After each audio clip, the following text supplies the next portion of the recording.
Well, he and I have similar ideologies and philosophies about the role of government, limiting government so as to restrain the central planners, because we believe in free markets and free enterprise and individual liberty. We believe that individual liberty will do far more for the common good than collectivist coercion. But we hear people like Hillary Clinton talking about how the central planners and the government monopolies need to make decisions for people, and set up systems that supplant the billions of decisions that millions of Americans make in their mutual self-interest. And so it's from that philosophy that I saw him. It's basically the philosophy of the founding fathers, and it came down from Locke. And I don't want to get too philosophical, but this is nothing new. It's what works. In 1776, you had Adam Smith. He came out with Wealth of Nations. It just happened to be the same year the birth of freedom in America. So we believe strongly in freedom, and I believe in his optimism, his Reaganistic, optimistic, positive outlook. And when he came to New York City, everybody said, there's no way you can change anything. I mean, this place is the way it is. You can't go up against the unions, the mob bosses. He took those guys on. He tried to shut down the mob influence with the fish markets. The mob burned down the main building. And he said, open it up anyway. And then the workers said, well, we're going to go on strike. And he said, well, if you go on strike, we're going to fire you. I mean, he basically stood up to the status quo. And there are so many compelling stories that point to his strong leadership, particularly in a situation of crisis. I think he's gained a tremendous reputation worldwide, and he's earned a proud reputation, as I've said before. And he believes strongly in supply-side economics. He put his faith in supply-side economics, cut or eliminated 23 taxes, and he saw the results. Revenues increased. The economy soared. It roared. Unemployment went from 10 to 5%, and businesses and jobs were created in New York City. And he basically did the same thing that Ronald Reagan did. And, a lot of people say, well, New York City's, it's small government. Well, actually, it's the fourth largest government in America. I mean, you got the federal government, the government of California, the New York, state of New York, and the city of New York, 40,000 employees.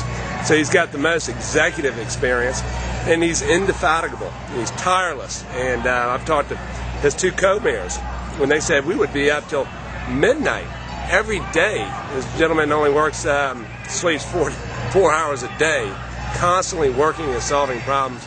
And again, getting back to his philosophy, devolving government, empowering individuals, and privatizing a lot of agencies, and reducing the size, the scope, and the tax bite of government, that was a proven formula in New York. And if he could enact those reforms in New York City, the most liberal city in America, I'm certain he can do it in Washington, D.C. All right. Now, obviously, we got the debate tonight. Yeah. If you had an opportunity to ask one question for the entire field of candidates, what question would you like to ask? Oh, let's see. It depends on the candidate, actually. Because some candidates, I know where they stand. I'm like you. I'm a political animal. I study the candidates. I study their issues. That's why I came out with Rudy Giuliani. If it were Mitt Romney, I'd ask him, are you for socialized medicine? You want, you want to stop the free market system and allow government to run your healthcare system.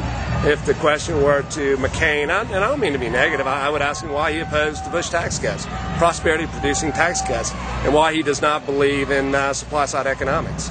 In the face of empirical evidence that this is what works, and this is what grows the economy, in the face of the fact that we need to compete globally, it depends. I like all the candidates. I like Ron Paul. I like some of his libertarian ideas. But I just love, Rudy Giuliani. And I heard him speaking yesterday, and I've heard a number of people talking about his leadership in New York City. And they're all good people. I like McCain. He's a fiscal conservative. Mitt Romney, a very smart guy. But again, it gets back to having a limited government. I don't care how brilliant, the leader of the free world is. You don't want him planning the economy. You don't want that person micromanaging too much, and you want to increase liberty. And that means not planning from Washington, D.C. Lastly, what do you think Giuliani needs to get across tonight to really impress the voters in South Carolina? Well, I think he's got a challenge, because we've got 10 people on the stage. with an hour and a half. And, you know, I think once we get to just the top-tier candidates, when he can answer questions with some degree of breadth and depth, I think then the voters will come to understand what a strong leader he is. I think, obviously, he needs to convey and communicate effectively and clearly in sound bites. And, you know, to Romney's credit, he's fairly good at that, what his philosophy is and what his successes were. And he's a very modest man. When I talk to people that work with him, I realize what an incredible guy he is and what a strong leader he is, and predating 9/11.